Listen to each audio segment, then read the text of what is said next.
안녕하십니까. 명탐구 구독자 여러분, 이종환입니다. 여러분, 하루에 한 팩씩 200ml짜리 우유를 급식으로 먹어본 적이 있다. 네. 저희 세대는 그랬습니다. 그래서 우유 당번도 있었죠. 그래서 아침에 가면은 이제 학교에서 이제 우유 배달차가 쫙 내려놓으면 녹색으로 된 상자에 착착착착 캐스으로 들어가 있으면 그걸 탁 해가지고 뒤에다 갖다 놓으면은 하나씩 딱 먹고, 선생님이 지나가면 이거 안 먹은 누구야? 하면은 이제 그래가지고 혼나기도 하고, 먹기 싫으면 가방에 싸가지고 가다가 가방 내에서 터져갖고 막 이렇게 교과서가 젖기도 하고, 이런 이제 기억도 있는데, 지금까지 이제 우유는 칼슘의 공급원으로서 굉장히 좀 많이 알려져 있었죠. 그래서 성장에도 뭐 그렇고, 그 다음에 골다공증을 예방하기 위해서도 칼슘의 섭취를 중요시하니까 우유를 먹어야 된다, 이렇게 성인들까지도. 그래서 사실은 애기부터 시작해가지고 그렇게 따지면은 전 연령에 걸쳐가지고 굉장히 중요한 음식이 되는 거죠. 음식이 되는 거고, 또 실제로도 맛에 있어가지고도 굉장히 고소합니다. 그래서 그걸로 인해가지고 굉장히 사랑받는 부분들이 있죠. 그래서 근데 잘 생각해보면 우유는 소젖이죠. 근데 송아지들은 먹는데 다 큰 소는 안 먹습니다. 그죠? 심지어 그렇게 영양가가 좋다고 한다면 이게 젖종류, 이런 이제 우유 종류가 우유든 뭐 그 양젖이든 뭐 염소젖이든 간에 그 영양이 그렇게 좋다고 한다면 다른 동물의 젖이나 이런 거를 탐식하는, 그런 거로서 영양을 섭취하는 그런 동물이 존재하는 게 맞지 않을까, 자연계에서. 근데 없단 말이죠. 왜일까요? 유일하게 다 큰 성체가 다른 동물의 젖을 먹는 거는 사람밖에 없어요. 생각해 본 적 있으십니까?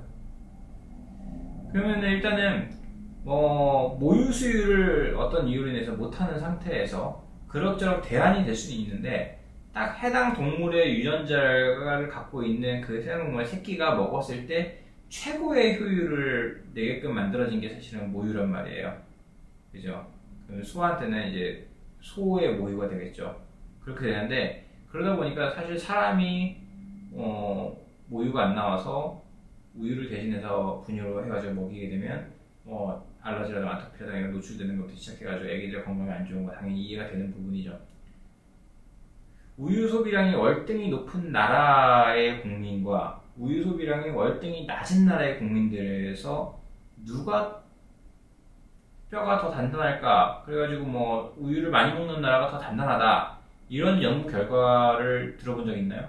없습니다. 저 같은 경우도 뭐 의료인이다 보니까 나름대로 그런 거에 대한 걸 찾아보는데 그런 데이터는 없어요.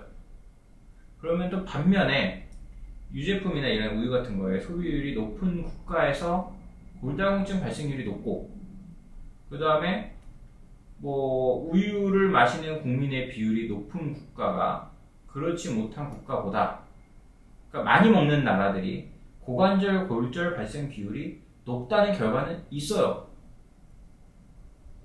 그러면은 우유를 먹는 이유가 뭐예요? 칼슘 보충해서 뼈가 부러지지 말라고. 제일 중요한 게 뭐예요? 골다공증이 있으면 뼈 자체에 구멍 뚫리는 것까지는 생활하는 지장이 없는데, 문제는 뭐예요? 넘어지거나 했을 때 고관절이 부러지거나 이래서 이제 대량 출혈이 생겨서 큰 이제 응급이 터지니까 그런 걸 방지하려고 먹는 건데, 그게 오히려 높아진단 말이죠. 그러면 그게 뭐냐는 거죠. 그러면 또 한편으로는 유당불내성이라 가지고, 왜 우유 먹고 나면 화장실 달려가는 사람이 있었잖아요. 저도 그런 편인데, 이거는 봐도 사실상 우유가 꼭 사람한테 딱 맞는 막 너무나 꼭 먹어야 되는 음식은 아니라는 거죠. 그런데 이건 생각해 봐야 돼요. 그런데다 또 이제 칼슘이 또 너무 과다하게 되면 심혈관 질환부터 시작해가지고 신장 결석이라든가 이런 문제도 또 생기는 부분도 물론 있습니다. 물론 있고, 그리고 또 인체에 필요한 칼슘의 양이 그렇게 우유를 막 매일같이 막 들이켜야 될 정도로 많은 것도 사실 아니거든요. 그래가지고 일단은 뭐 유제품 자체를 즐긴다라고 한다면 유당 함량이 좀 낮고, 그 다음에 염증 가능성을 높여주는 각종 단백질인 뭐 카제인이라든가 유청이라든가 이런 게 거의 없는 제품들이 있어요. 뭐 버터라든가 치즈, 그 버터 중에서도 뭐 기버터, 제가 이제 방탄커피 같은 거 타 먹을 때 이런 거 같은 경우는 이제 유지방은 좋으니까, 그런 부분들 지방 자체는 좋으니까요. 근데 이제 단백질이 안 좋은 거거든요. 그래서 그 부분을 제거를 해주니까 그런 것까지는 그나마 좋아요. 근데 보통 이제 우리가 건강한 우유다라고 꼽는 건 뭡니까? 저지방 우유죠. 뭐 탈지분이라고도 얘기하고 그런 부분들은 결국엔 뭐 지방이 다 없어지고 나면 나머지 당분에 해당하는 단백질밖에 없단 말이에요. 그럼 얘네들은 염증을 일으킬 수밖에 없는 요소들만 갖고 있는 겁니다. 그렇기 때문에 우유 마시고 살이 찐다든가 아니면 없던 병이 생긴다든가 이런 부분들이 다 그런 부분 때문입니다. 그런데 이제 뭐 어떤 우유 관련된 제품들 이런 거 보면서 탈지분유 사용하고 뭐 저지방 우유 사용하고 뭐 이런 걸 되게 자랑스럽게 해놓잖아요. 근데 그게 어떻게 보면 우리가 잘못 생각하고 있는 게 아닌가 생각해 볼 필요가 있습니다. 그래서 보통 이제 매일 우유를 두세 잔 마시는 여성은 골절 위험이 훨씬 높다는 대규모 연구 결과도 있고요. 마찬가지로 남성에게도 전립선암 발생률이 훨씬 더 높아진다는 연구 결과도 있습니다. 그렇기 때문에 진짜로 뭐 기아예요. 막 먹을 게 너무 없어. 아예 없어. 먹을 게 없어가지고 진짜 내가 지금 이거 아니면 죽을 것 같아. 그럴 때 아니면 사실상 우유는 권하지 않습니다. 다만 이제 본인들이 만약에 그걸 갖다 좋아한다. 그러면 그냥 본인들은 콜라 사이다 먹는 거랑 별다를 바가 없는 걸 먹고 있다 라고 생각하시는 게 어떨까 싶습니다.